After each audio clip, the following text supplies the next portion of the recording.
Hello दोस्तों, मैं SK Chanchal, आपके अपना YouTube channel SK chemistry classes में आप सभी का स्वागत है। देखिए दोस्तों, कल का जो वीडियो था ना, कल कुछ रीज़न था। रीज़न ये था कि मोबाइल जो था ना, मेरा मोबाइल से वीडियो नहीं बन पा रहा था। जब जब रिकॉर्डेड कर रहा था तब जो है अपने से अपने कट जा रहा था, और इसमें बार बार हमको जो है थोड़ा सा उसमें देखना पड़ता था मोबाइल में। तो इसके वजह से थोड़ा सा वीडियो, कल का वीडियो जो था ना, कुछ कुछ जो है उसका, उसमें वीडियो में कुछ कुछ प्रॉब्लम था, ठीक है। तो उसके लिए अगर जो प्रॉब्लम हुआ उस प्रॉब्लम को लिए आप लोग जो बताइए कि क्या दिक्कत है। तो कल का प्रॉब्लम जो मेरा था यही था मेरा भाई, मेरे के मोबाइल का जो था ना, मोबाइल मेरा सही से चल नहीं पा रहा था। यानी बार बार जो है वीडियो हम रिकॉर्डेड कर रहे थे, अब बार बार बंद हो जा रहा था। तो इसमें दिक्कत हो जा रही थी। और हम कोई जो है नोट्स फोट्स नहीं रखते हैं, ठीक ना। और नेगेटिव लेके नहीं चलिएगा, हम नोट्स नहीं यहाँ पे रख के पढ़ाता हूँ। हमारे देखो, ये कोई चैप्टर बड़ा भारी चीज़ नहीं है, ये चैप्टर जो पढ़ा रहा हूँ ना भारी चीज़ नहीं है। लेकिन कल मेरा मोबाइल जो है ना, मोबाइल किसी कारणवश जो है खराब हो गया था। आप बार बार रिकॉर्डेड कर रहा हूँ तो बार बार अपने से अपने बंद हो जा रहा है। तो इसके चलते वीडियो जो है कल का डैमेज थोड़ा सा चला गया है। चलिए आज जो है वीडियो में आप थोड़ा सा देख लेते हैं।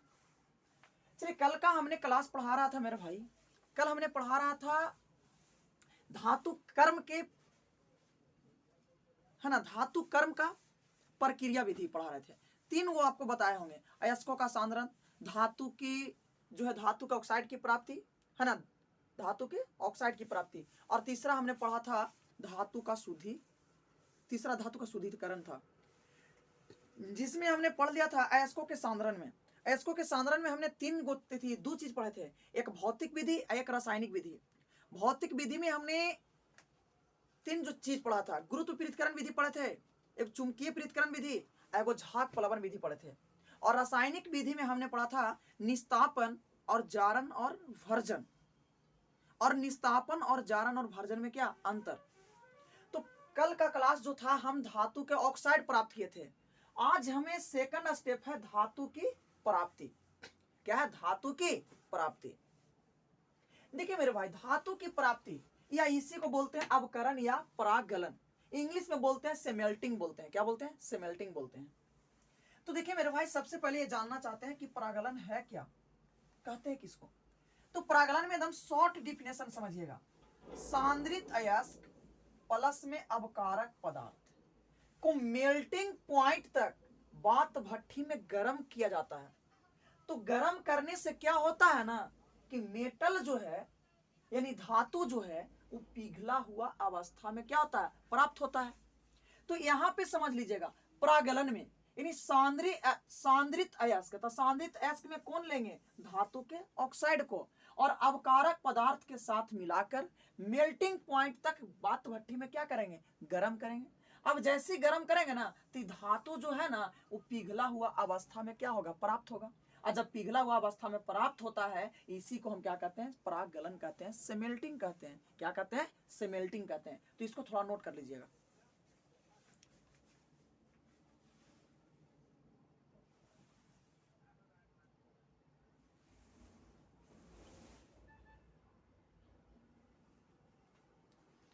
चलिए तो यहां पे देख लेते हैं। तो परागलन किसको कहते हैं? सांद्रित अयस्क यानी धातु के ऑक्साइड को, है ना, अवकारक पदार्थ के साथ मिलाकर धातु के मेल्टिंग पॉइंट तक यानी धातु के द्रवनांक तक बात भट्ठी में गर्म करते हैं, जिससे धातु पिघला हुआ अवस्था में प्राप्त होता है। तो इसको हम क्या कहते हैं? परागलन कहते हैं। क्या कहते हैं? परागलन कहते हैं। चलिए, यहां तक किसको दिक्कत है? साफ कर लें। चलिए अब यहां पे थोड़ा समझेंगे मेरे भाई परागलन के प्रकार। परागलन के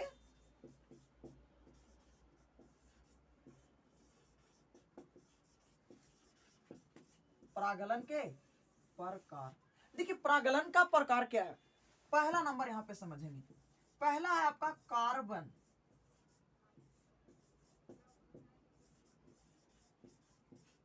अवकरण विधि। देखिए कार्बन अवकरण विधि क्या कहता है, समझ लीजिएगा। जैसे आपका एक क्या है, धातु के ऑक्साइड है। अब धातु के ऑक्साइड को कार्बन के साथ अभिक्रिया कराइएगा तो यहाँ पे Zn देगा और प्लस में क्या देगा, CO। जैसे यहाँ पे हमने लिया क्या चीज, HgO। अब कार्बन के साथ इसको क्या किए, अभिक्रिया कराएं तो ये हो गया Hg, आई प्लस क्या दिया, CO। तो देखिए कार्बन अवकरण विधि किसको कहते हैं, तो कार्बन अवकरण विधि कहता है ना मेरे भाई कि इस विधि में, है ना, इस विधि में अवकारक पदार्थ के रूप में, यानी इस परागलन विधि में, इस परागलन विधि में अवकारक पदार्थ के रूप में अगर हम कार्बन का उपयोग करते हैं तो इस क्रिया को, इस विधि को कार्बन अवकरण विधि कहते हैं। तो ध्यान देना पे, कार्बन अवकरण विधि क्या कहेंगे, तो इस परागलन विधि में अगर कार्बन का उपयोग करते हैं तो इसे हम कार्बन अवकरण विधि कहते हैं। जैसे यहाँ पे देखिए ये क्या है, ये कार्बन है, तो ये कार्बन किस रूप में कार्य कर रहा है, अवकारक पदार्थ के रूप में, किस रूप में, अवकारक, अवकारक पदार्थ, है ना, किस रूप में, अवकारक पदार्थ के रूप में कार्य कर रहा है। देखो एक बात यहाँ पे समझ लीजिए, अवकरण, अवकरण, है ना, कार्बन अवकरण, आई अवकारक, यहू समझ लीजिएगा, समझा दे रहे हैं, थोड़ा सा इस समीकरण को थोड़ा नोट कर लीजिएगा। देखिए चलिए दोस्तों, तो समझ रहे थे क्या चीज, है ना, कार्बन अवकरण विधि में समझ रहे थे नहीं, तो हम यहाँ पे आपको समझा रहे थे जैसे आपका ZnO प्लस क्या है, C था, तो हमने ये बता रहे थे कि ऑक्सीकरण और अवकरण के बारे में बताना चाह रहे थे। तो यहाँ पे आपका क्या है, Zn प्लस में क्या, CO बना। देखिए यहाँ से आपका क्या हुआ कि यहाँ से ऑक्सीजन बाहर निकला, यानी यहाँ से ऑक्सीजन का क्या हो रहा है, हटना। तो ऑक्सीजन का हटना यानी क्या चीज, अवकरण। और यहाँ से जो है इसमें क्या हो रहा है, ऑक्सीजन का क्या, जुड़ना, है ना। तो ऑक्सीजन का जुड़ना यानी क्या चीज, ऑक्सीकरण होता है। तो देखिए हम आप ये समझाना यह चाह रहे थे कि ऑक्सीजन का हटना यानी अवकरण और ऑक्सीजन का जुड़ना यानी क्या चीज, ऑक्सीकरण। अब देखिए जिस पदार्थ का ऑक्सीकरण होता है वो अवकारक होता है, अवकारक होता है, और जिस पदार्थ का अवकरण होता है उसको हम कहते हैं ऑक्सीकारक, उसको क्या कहते हैं, ऑक्सीकारक। अब यहाँ पे ये बताइएगा, यहाँ पे ZnO का क्या हो रहा है, ऑक्सीकारक हो रहा है, और Zn का क्या हो रहा है, ऑक्सीकारक हो रहा है। लेकिन यहाँ पे कार्बन किसके कार्य, अवकारक, CO किसके जैसा, अवकारक के जैसा कार्य कर रहा है। तो यही ना बताना चाह रहे थे कार्बन अवकरण विधि में कि इस विधि के द्वारा जो है ना, इस विधि में यानी कि इस परागलन विधि में हम अवकारक पदार्थ के रूप में कार्बन का उपयोग करते हैं, जिसे हम कार्बन अवकरण विधि कहते हैं। चलिए तो ये हो गया पहला नंबर पॉइंट, परागलन विधि का पहला नंबर पॉइंट हो गया। चलिए दूसरा नंबर पॉइंट में क्या है मेरे दोस्तों, देख लीजिए यहाँ पे दूसरा है आपका एल्युमिनियम, एल्यूमिनियम अवकरण विधि। देखिए दूसरा है आपका एल्युमिनियम अवकरण विधि। तो एल्युमिनियम अवकरण विधि क्या कहते हैं समझ लीजिएगा थोड़ा। चलिए एल्युमिनियम अवकरण विधि देख लेते हैं।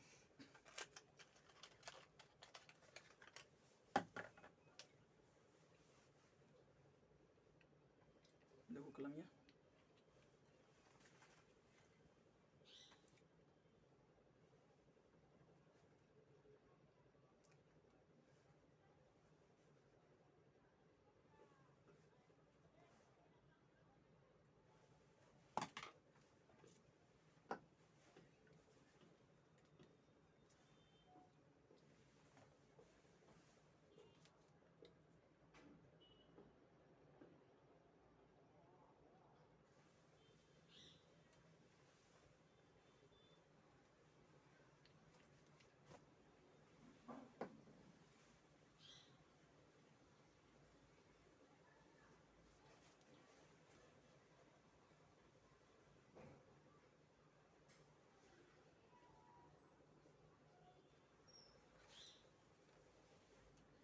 चलिए एल्युमिनियम अवकरण विधि क्या कहता है समझ लीजिएगा। जैसे Cr2O3 है ना, अब इसमें अवकारक पदार्थ के रूप में एल्युमिनियम का उपयोग करेंगे, तो ये हो जाएगा Cr प्लस में Al2O3 होगा। जैसे अगर हमने बात करें यहाँ पे Mn3O4 प्लस क्या Al, तो यहाँ पे बनेगा Mn प्लस में क्या चीज Al2O3। देखिए एल्युमिनियम अवकरण विधि कहता है कि इस परागलन विधि में हम वैसे धातु है ना, वैसे धातु का जो है परागलन करते हैं जिसका मेल्टिंग पॉइंट क्या होता है, अधिक होता है। कहता कि इस विधि में, कहता इस परागलन विधि में है ना, इस परागलन विधि में वैसे धातु का परागलन किया जाता है जिसका मेल्टिंग पॉइंट क्या होता है, बहुत अधिक होता है, यानी सबसे ज्यादा होता है। तो इसके लिए क्या करते हैं, अवकारक पदार्थ के रूप में किसका उपयोग करेंगे, तो अवकारक पदार्थ के रूप में एल्युमिनियम का उपयोग करेंगे। अब कारक है ना, तो अवकारक पदार्थ के रूप में अगर हम एल्युमिनियम का उपयोग करते हैं तो इस विधि को हम क्या कहते हैं, एल्युमिनियम अवकरण विधि कहते हैं। जैसे यहाँ पे Cr2O3, अब एल्युमिनियम के साथ इसको विक्रिया कराएं तो यहाँ पे क्रोमियम प्लस में क्या दिया Al2O3। यहाँ पे समीकरण को बैलेंस कर देंगे, यहाँ पे कितना से गुना कर देंगे, तो यहाँ पे आपका जो है 2 से गुना, इसमें भी 2 से गुना कर देंगे। लेकिन वहां पे Al2O3 है, यहाँ पे ऑक्सीजन 4 वो है, तो ऐसा करते हैं कि इसमें 3 से गुना, तो इसमें कितना से गुना करना पड़ेगा, 4 से। तो एल्युमिनियम में कितना से गुना करना पड़ेगा, 8 से गुना करना पड़ेगा। और मैग्नीज में कितना से गुना करना पड़ेगा, 9 से। तो दूसरा क्या है आपका मेरा भाई, एल्युमिनियम अवकरण विधि है। तो दूसरा क्या है, एल्युमिनियम अवकरण विधि है। यहां तक किसको दिक्कत है, चलिए तो इसको नोट कर लीजिए, थोड़ा बन लो।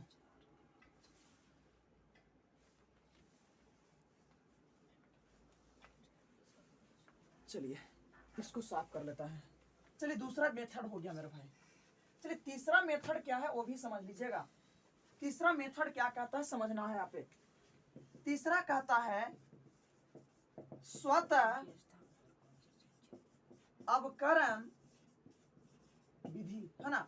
स्वतः अवकरण विधि क्या है, जैसे यहाँ पे हमने लिया ZnO प्लस में हम क्या चीज ZnS, तो यहाँ पे बना Zn अब प्लस में क्या दिया SO2 सल्फर डाइऑक्साइड गैस क्या हो गया, बाहर हो गया।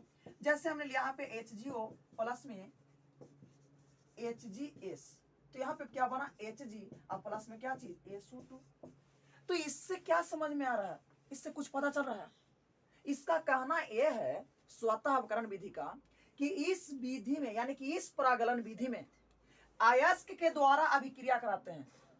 इसमें अयस्क ही इसका अवकारक पदार्थ के रूप में होता है, तो इसलिए इसे स्वतः अवकरण विधि कहते हैं। जैसे ZnO से हमको जस्ता प्राप्त करना है, तो इसी के अयस्क यानी कि Zn यानी जिंक के अयस्क का हम लेंगे और जिंक अयस्क लेंगे यानी ZnS को लिए, इसी का अयस्क की नहीं है।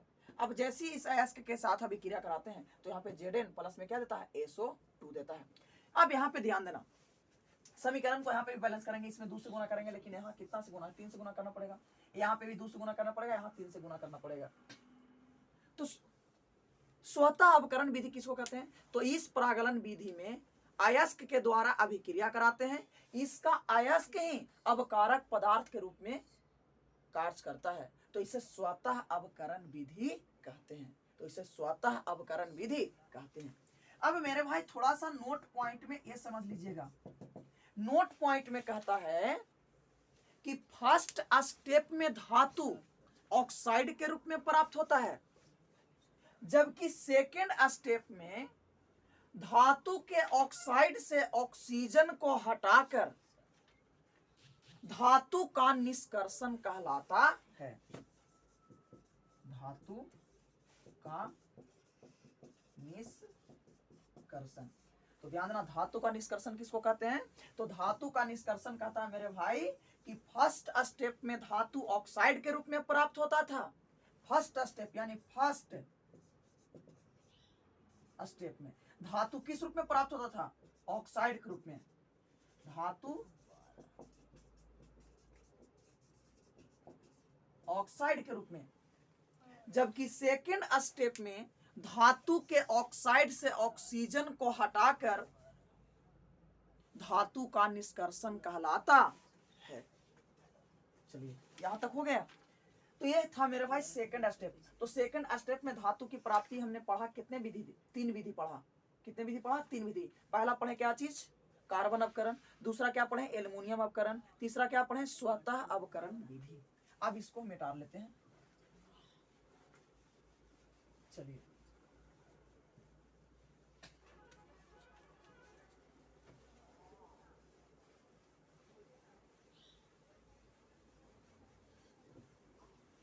चलिए मेरे भाई, अगला क्या है? थर्ड स्टेप है। थर्ड स्टेप में धातु का शुद्धिकरण। देखिए थर्ड स्टेप जो धातु का शुद्धिकरण है, उस समझ लीजिएगा। थर्ड स्टेप में धातु का शुद्धिकरण क्या कहता है?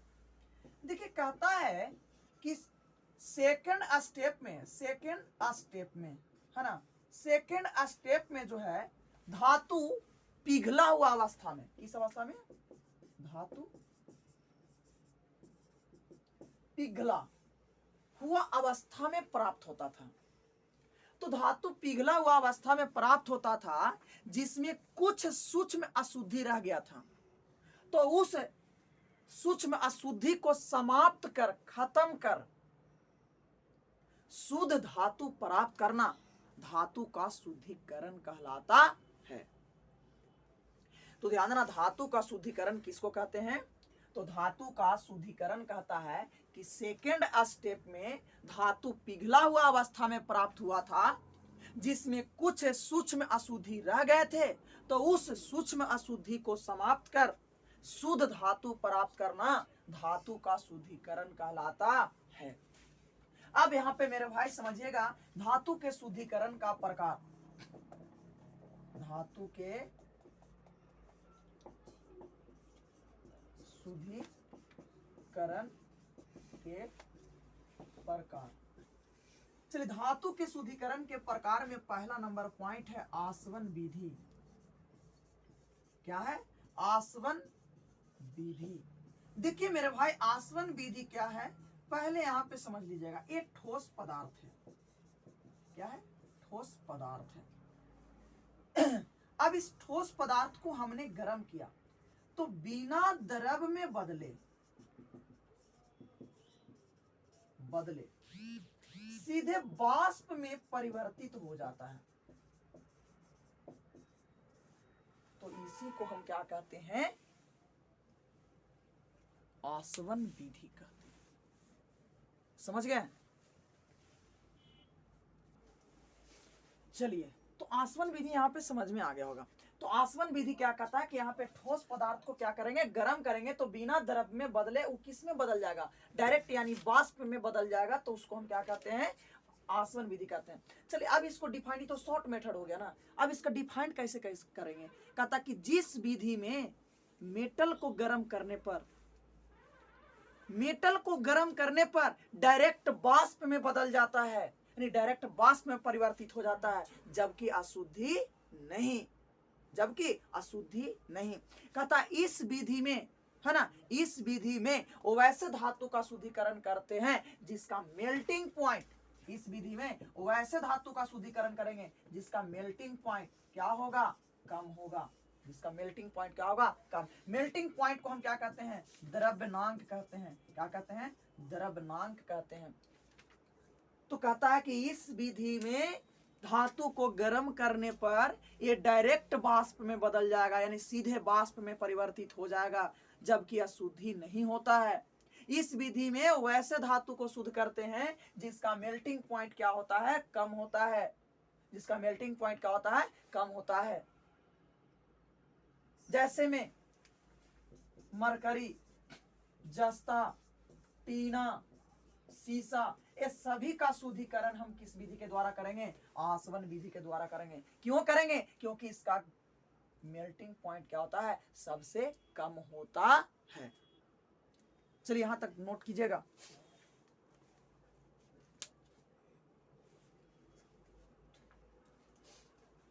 चलिए इसको मिटा लेता हूं। तो ये हो गया पहला विधि।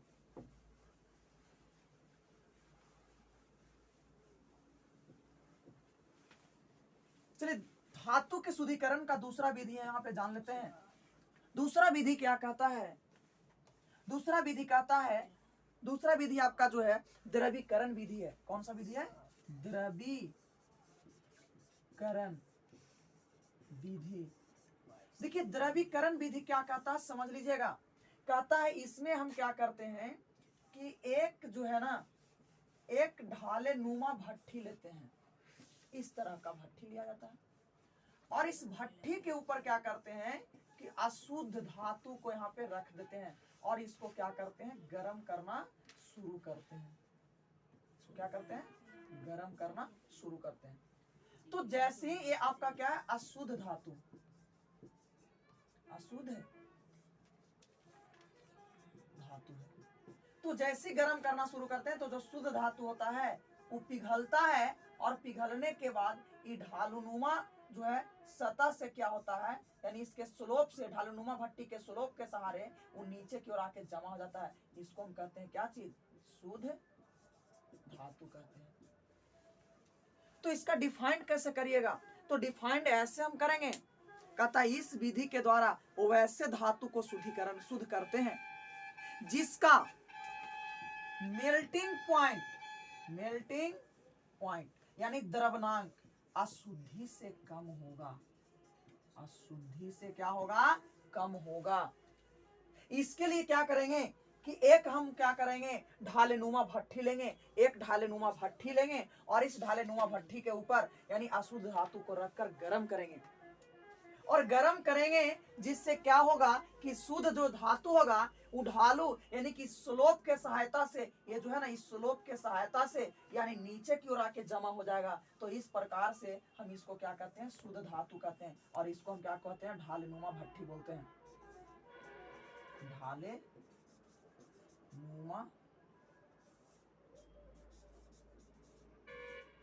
भट्ठी बोलते हैं। तो ये है दूसरा विधि, द्रवीकरण विधि है। समझ गए ना, ये द्रवीकरण विधि है। इसको थोड़ा सा नोट कर लीजिएगा, नोट कर लीजिए फट से जल्दी। मान लो हो। चलिए दूसरा मेथड हो गया मेरे भाई। चलिए अब तीसरा मेथड चलते हैं, तीसरा विधि चलते हैं, धातु के शुद्धिकरण का तीसरा विधि चलते हैं।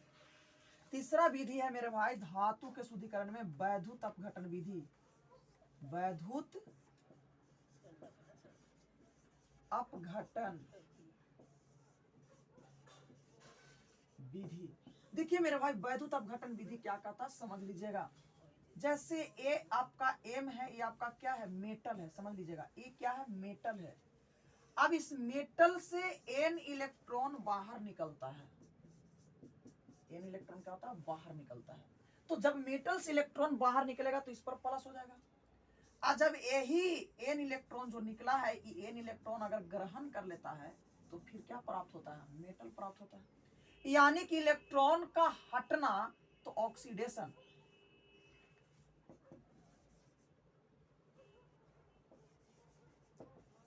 और इलेक्ट्रॉन का जुड़ना यानी रिडक्शन।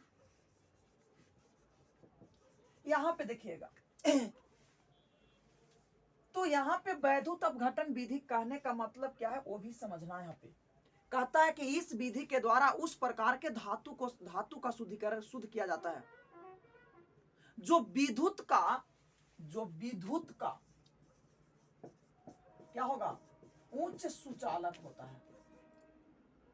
सुचालक होता है, जो विद्युत का क्या होता है, उच्च सुचालक होता है। कहता है कि इस विधि में अशुद्ध धातु का एक मोटा छड़ लेंगे। कैसा छड़ लेंगे, मोटा छड़ लेंगे जो कार्य करेगा एनोड का। एनोड पर क्या होता है, प्लस होता है। तो कहता है इस विधि में अशुद्ध धातु का एक मोटा छड़ लेते हैं जो कार्य करता है किसका, एनोड का, तथा शुद्ध धातु का एक पतला छड़ लेंगे। क्या लेंगे, पतला छड़ लेंगे जो कार्य करता है किसका, कैथोड का। जो किसका कार्य करता है, कैथोड। और कैथोड क्या होता है, निगेटिव होता है, कैथोड का कार्य करता है। अब कहता है कि दोनों छड़ को इसी के जलीय लवण में डालकर जब वैद्युत अपघटन की क्रिया कराते हैं, है ना, तो इसी यानी कि इसी के जलीय घोल में इसको डालने के बाद वैद्युत अपघटन करवाते हैं।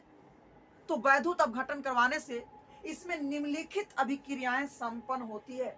जो अभिक्रिया यहाँ पे देख लीजिए, कहता है कि मेटल जो है ना टूटता है, यानी मेटल से n इलेक्ट्रॉन बाहर निकलता है। तो n इलेक्ट्रॉन निकलेगा तो इस पर प्लस हो जाएगा, n इलेक्ट्रॉन बाहर हो गया। अब यही मेटल जो n इलेक्ट्रॉन निकला था इसमें से, अब n इलेक्ट्रॉन ग्रहण कर लिया तो फिर क्या हो गया, मेटल प्राप्त हो गया। यहाँ भी देखिए n इलेक्ट्रॉन इधर, n इलेक्ट्रॉन इधर, ये आपस में खत्म हो गया, यानी कि यहाँ m प्लस यहाँ पे क्या हो गया, m प्लस n इलेक्ट्रॉन त्यागा है। तो यहाँ पे बना था पहले आपका n और यहाँ पे बना आपकी क्या, मेटल, यानी कि ए वाला आपका बना था, यहाँ पे n इलेक्ट्रॉन त्याग दिया था और n इलेक्ट्रॉन ग्रहण करने के बाद फिर क्या बन गया, मेटल बन गया। तो इस प्रकार से हम वैद्युत अपघटन की क्रिया के द्वारा हम शुद्ध धातु का शुद्धिकरण करते हैं। तो धातु का शुद्धिकरण एक बार हम फिर से बोल रहे हैं मेरे भाई, ध्यान दीजिएगा। कहता है कि इस विधि के द्वारा वैसे धातु को शुद्ध करते हैं जो विद्युत का उच्च सुचालक होता है। इस विधि में अशुद्ध धातु का एक मोटा छड़ लेते हैं जो कार्य करता है एनोड का, और एनोड होता है प्लस, तथा शुद्ध धातु का एक पतला छड़ लेंगे जो कार्य करता है किसका, कैथोड का, और कैथोड क्या होता है, नेगेटिव होता है। जब दोनों छड़ को इसी के जलीय लवण में डालकर जब वैद्युत अपघटन की क्रिया कराते हैं तो इसमें निम्नलिखित अभिक्रियाएं संपन्न होता है। जो अभिक्रिया आपका यह है, और यह अभिक्रिया को नीचे क्या कर दीजिएगा, दर्शा दीजिएगा। चलिए, ये अभिक्रिया है। पहले देखिए यहाँ पे ऑक्सीडेशन की क्रिया, यानी कि जिसमें इलेक्ट्रॉन निकलता है, इलेक्ट्रॉन त्यागता है, और जिसमें इलेक्ट्रॉन ग्रहण करता है उसको हम रिडक्शन कहते हैं। इलेक्ट्रॉन त्यागने की क्रिया को ऑक्सीडेशन और इलेक्ट्रॉन ग्रहण करने की क्रिया को क्या, रिडक्शन बोलेंगे। तो जैसे ये n इलेक्ट्रॉन त्याग दिया तो यहाँ पे m प्लस यहाँ पे हो गया, m से होता है मेटल, याद रखेगा मेटल, और यहाँ पे ये n इलेक्ट्रॉन ग्रहण किया तो फिर क्या बन गया, मेटल का निर्माण किया। तो इस तरह से हम धातु का क्या करते हैं, शुद्ध करते हैं, यानी धातु का शुद्धिकरण किया जाता है। चलिए इसको नोट कर लीजिए, बन गया हो।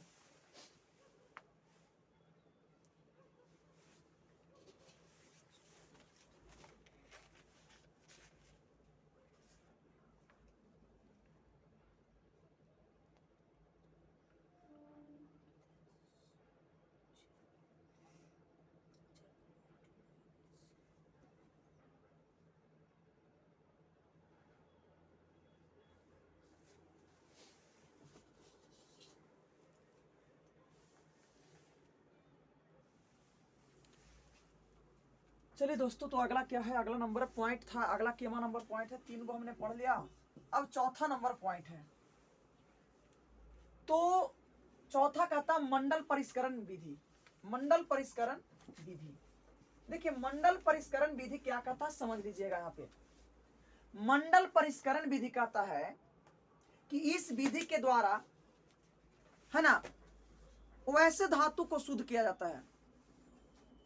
इस विधि के द्वारा वैसे धातु को शुद्ध किया जाता है ना, जिसमें उपस्थित, इस विधि के द्वारा वैसे धातु को शुद्ध किया जाता है जिसमें उपस्थित अशुद्धि का मेल्टिंग पॉइंट, अशुद्धि का मेल्टिंग पॉइंट कम होता है। क्या होता है, कम होता है।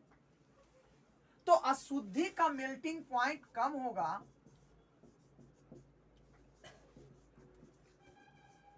अशुद्धि का मेल्टिंग पॉइंट क्या होगा, कम होता है। अब इसके लिए क्या करते हैं कि अशुद्ध धातु को एक गतिशील तापक कुंडली में रखा जाता है। गतिशील तापक किसको कहते हैं, जिसको इंग्लिश में बोलते हैं moving heater coil. Moving heater coil, यानी मूविंग का मतलब होता है मूव करना, यानी कि घूमना, है ना, ऐसे घूमता है, इस तरह से घूमेगा, मूव करेगा। तो इसमें कहता है कि इस विधि में क्या कहते हैं कि गतिशील तापक कुंडली में, यानी अशुद्ध धातु को क्या करते हैं, रखा जाता है।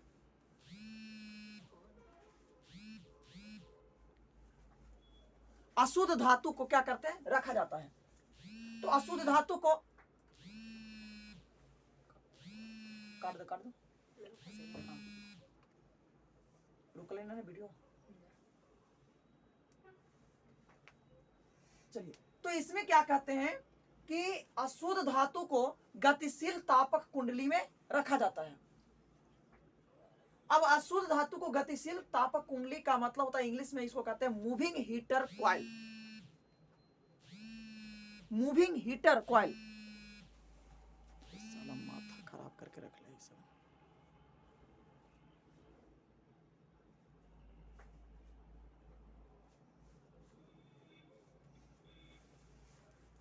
मूविंग हीटर कॉइल बोलते हैं, समझ गए। तो मूविंग हीटर कॉइल में अशुद्ध धातु को रख दिया जाता है, जिससे क्या होता है कि अशुद्धि का मेल्टिंग पॉइंट कम होने के कारण अशुद्धि जो है पिघलता है, और पिघलने के बाद